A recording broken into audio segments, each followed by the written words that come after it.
So good evening everyone. I am Steven Bensigmora Velez and I am from BITCT3E and I am the reporter of the topic number 34, which entitled Conflict and Negotiation. So before I start my report, I would like you to open the PDF file that I have sent on our GC so that I will not just read the definition, and what I do is I will only explain the different parts of my report. So before we start, I just want you to know the objectives of our report. So to know what is conflict and negotiation all about, to identify the different types of conflicts and organization, to recognize the four conflict negotiation models, and also to know how to negotiate conflict effectively. So the first one is, what is conflict? So conflict will occur when the discussions or the different opinions will contradict with each other. So the conflict will occur when there's a contradiction between each other. So if you have different opinions, conflict may arise. So what are the types of conflict? So we have four types of conflict, which is the intrapersonal conflict, interpersonal conflict, intergroup conflict, and also intragroup conflict. So what is intrapersonal conflict? So intrapersonal conflict may occur only on ourselves.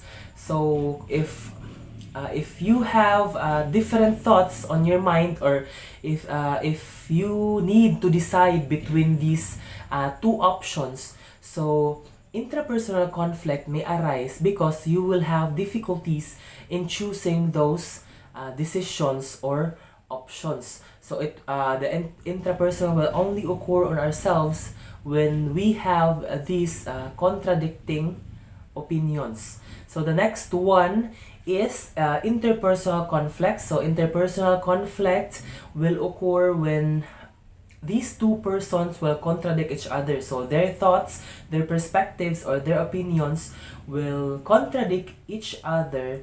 That will form a conflict.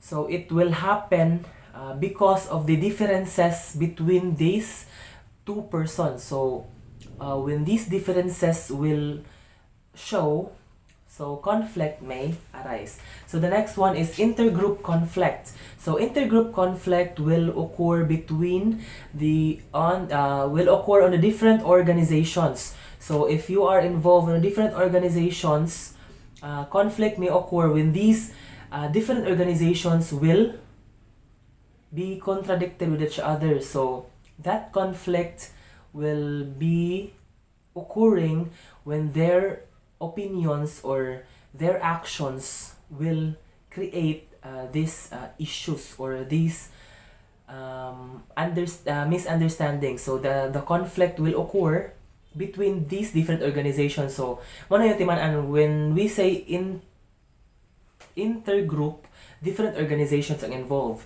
and when we say intragroup, so within this one organization, there is one person that will contradict the decisions of the organization. So there is one person that has the different goals. So naa siya kanang lain nga tumong ba. So the conflict will occur when that person contradict on the organization. So muna siya nga mo-arise ang conflict once this person will contradict the decision of the organization. So that is intragroup conflict. So the next one is, what are the positive effects of conflict? So it stimulates individuals to exert more efforts and to work hard. In a conflict situation, the individual uses his abilities, skills, and talents. So it is one of the positive effects of conflict. It is one of the positive effects of conflict, which is the person will exert more efforts. So magamit ang iyang skills, magamit ang iyang abilities and talents in order to resolve the conflict. So that is one of the advantage. That is one of the positive effects. The next one is it may satisfy particular psychological requirements such as dominances, aggressions, esteems, and egos, and accordingly give chances for constructive uses and releases of aggressive urges. So magamit nimo ang imong pagka-dominant, imong pagka kaning aggression, ang imong esteem and ego is ma-satisfy tungod sa conflict nga ni arise if you will take conflict positively. So if you have taken the conflict positively, so ang imuhang ego, ang imuhang self-esteem, ang imuhang aggression, dominances will masatisfy siya.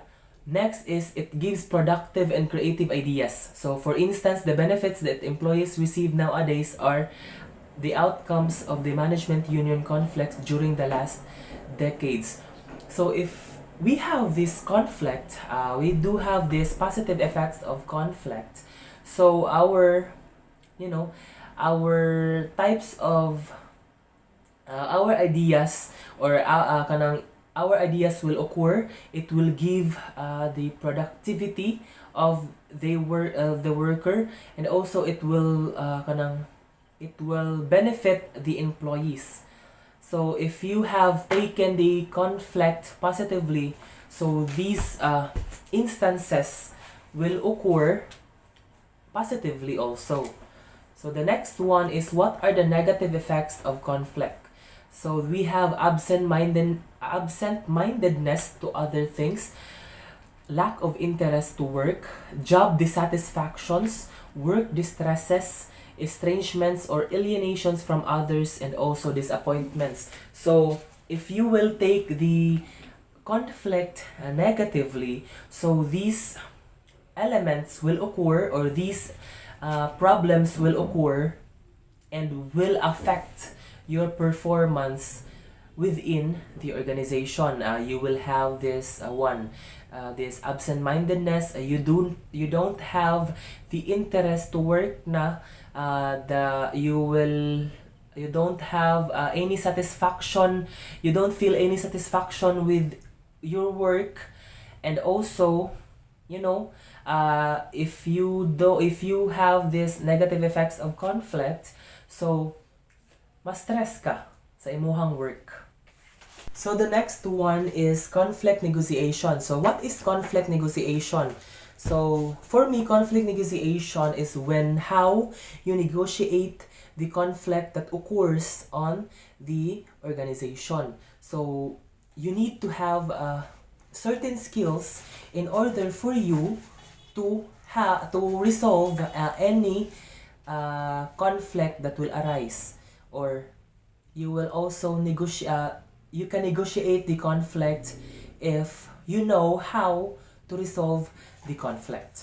So what are the conflict negotiation models? So we do have 4 types of conflict negotiation models. So the first one is the integrative negotiation or win-win approach. So this approach will occur when the two parties benefited with each goals. So ang duha ka parties nagka-benefit sa ilahang goals, they do have these goals, naa sila'y tumong, and naa sila'y kanang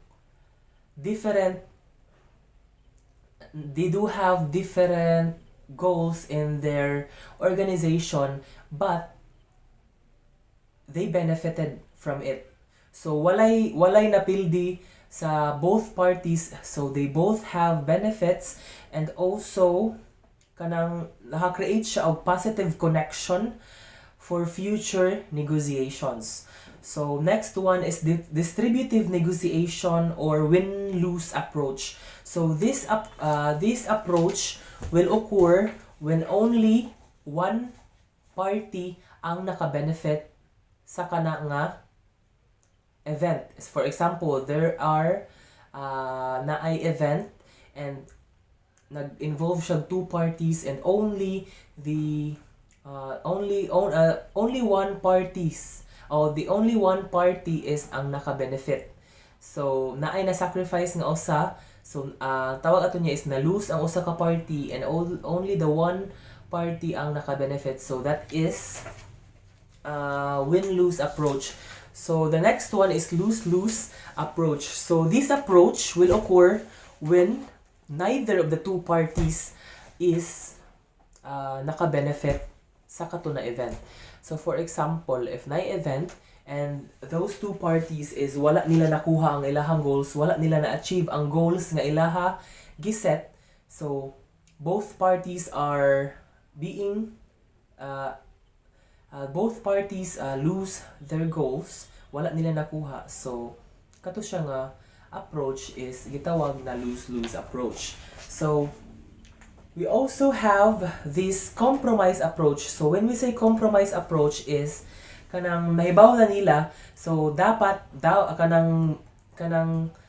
dapat mo pilion nila ang kanibitang at pilion nila ang outcomes na dili kaya maapektahan ang parties. So example, naa sila event, yan nagkagubot. So ang dapat maka-create sila og outcome na dili kayo maapektahan ang parties. So naka-benefit gapon sila pero naapektahan sila sa consequences. So dapat mopili sila og certain outcomes na limit lang ang makuha nila nga negative consequences. So the next one is how to negotiate conflict effectively. So the first one is clearly defined goals. If you have this clearly defined goals, so ma-present nimog tarong na akay strong arguments nga gihold. So ang ang conflict is dili kayo siya. So ang interaction between the two parties is magpadayon and dili siya maka-feel og any negative kay, and also dili pud ka malose kay naman kay clearly defined goals. So the next one is consider the other party's background. So naman gina sa usa ka organization, ang pride sa organization is dako kaayo. So you need to think that you need to consider the background of the other party so that makahibalo ka og kanang unsa ang ilahang tumong, unsa ang ilahang tuyo sa imuhang organization para ang conflict, if ever na ay conflict nga mo-occur, dali ra kay nimo siya ma-settle. Okay? Next one is be proactive. If you are proactive on yourselves, so maka-create ka og positive atmosphere and ma-eliminate nimo ang conflict. No? And you are attempting to resolve so that your focus on bettering your work relationships and environment. So if you are proactive enough, so makontrol nimo or ma-settle nimo ang conflict sa organization or sa other parties. So next one is know your role. So mo magini sa organization dili jud mawa ang person na kana bang wala sa posisyon or kanang ni-exceed siya sa iyahang position. So if for example, iyang position is only member, so nagpaka-feeling siya nga head. So dapat kahibalo ka sa imong roles para kanang kahibalo pud ka kung asa ka mo lugar. So if ever na ay kanang conflict na mo arise, kahibalo ka unsa imong buhaton, kahibalo ka unsa imong reaction without kanang affecting the others. So makasettle ka, for example, you are the head of the organization. So your goal, if naay conflict nga mo arise, is to settle the conflict without having any bias. So you need to be fair in order to settle the conflict effectively. Next one is use established forums for negotiating conflicts. So when we say established forums, so for example, ikaw ang head gihapon sa organization. So dapat maghuna-huna ka if ever maka-feel ka nga naay concerns ang imuhang members. So every week mag-set ka og meeting in order for that nga mahibaw-an nimo ang weekly happenings sa imuhang organization. So for that certain way, mahibaw-an nimo nga naa day conflict nga ni-arise sa kana nga week. So masettle dayon nimo ang kana nga conflict if ever masettle nimo dayon ang kana nga conflict once mahibaw-an nimo sa kana nga week is naay conflict nga nahitabo. So ma-monitor, you can monitor the happenings if you will establish these weekly meeting or monthly meeting. So sa kana nga paagi dako na nag-chance nga walay conflict nga mo arise. So the next one is be flexible with time. So kita ra ba no mga Pinoy? So we are Filipinos na nga nakahibalo sa culture nga Filipino time. So we need to avoid that kind of behavior. So if you are being flexible with your time so you can do your job effectively, and because of this because of being time flexible, so if ever na aray kanang conflict nga mo arise, kay balo na ka unsaon pag resolve. Ma-resolve nimo dayon with this certain time frame. If ever example aray resolution, so ma-resolve nimo ang kaninga problema if you are only flexible with your time. So the next one is focus on creating values. So if dapat kanang nakay ma-create nga values inside your organization so that your members will be influenced and do the same. So mama na siya ang kanang if ever na ay conflict nga ma-form, so kay balo na ang imong members og unsay buhaton, di ba? So if kanang natudloan nimo sila og mga values sa job, so dili na lisod para sa organization nga ma-solve ang any conflict nga ma-form sa inyong organization. So the next one is what skills are needed to negotiate conflicts. So the first one is emotional intelligence. So if you have this type of intelligence, so kaybalo ka unsaon pag kana bang makaybalo na ka sa different emotions sa imuhang members. So if you are already aware of their emotions on how they react on the conflicts, so ma-monitor, ma-handle nimo dayon nga dili na siya magdako. So the next one is expectation management. So mao gini usa sa mga dako nga problems sa usa ka organization is ang dako nga expectation. So if ever kahibalo ka kung unsa ra ang imuhang makaya o unsa ra makaya sa imuhang members sa imuhang organization, so dapat i-manage nimo ang imuhang expectations in order to have this smooth flow of the performances of your members.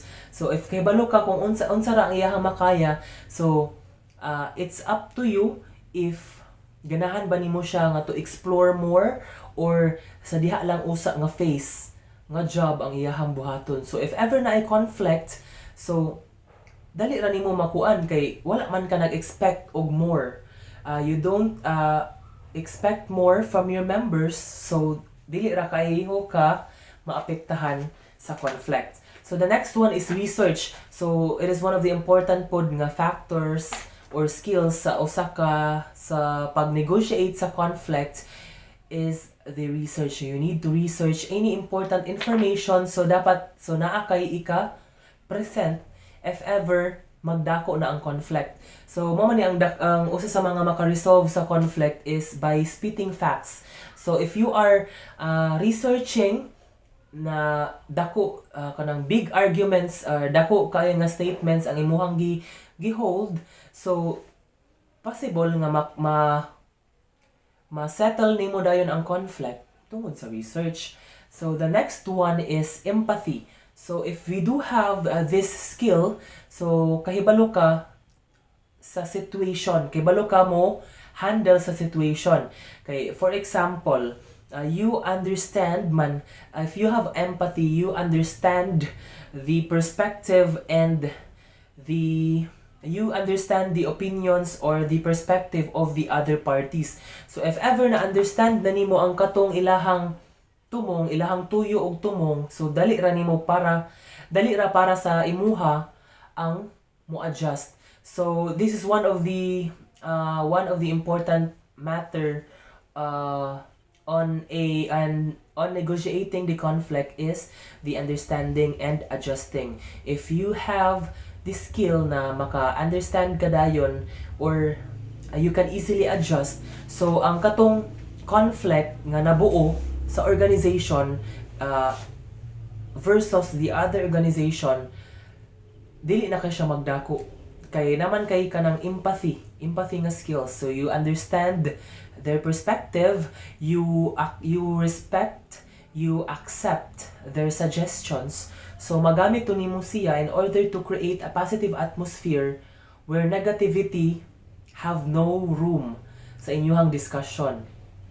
So if you have those skills, so always remember, dapat kahibalo ka, you are knowledgeable enough to handle these conflicts, to negotiate these conflicts, so that it would be easy for you to face those consequences. It was easy for you to face the conflict, and dili na ka maglisod og unsaon pakig-negotiate with the other parties.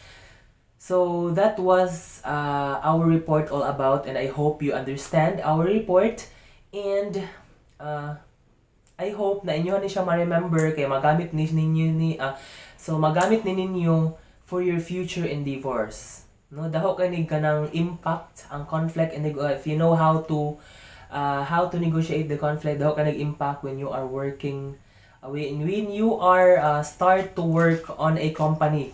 Kay syempre mag-involve ni siya different organizations, and you need to have these skills in order para makapagsabayan sa mga members sa organizations. And that's all. I hope you understand our report. And once again, I am Stephen Binseg Maraveles. Thank you so much.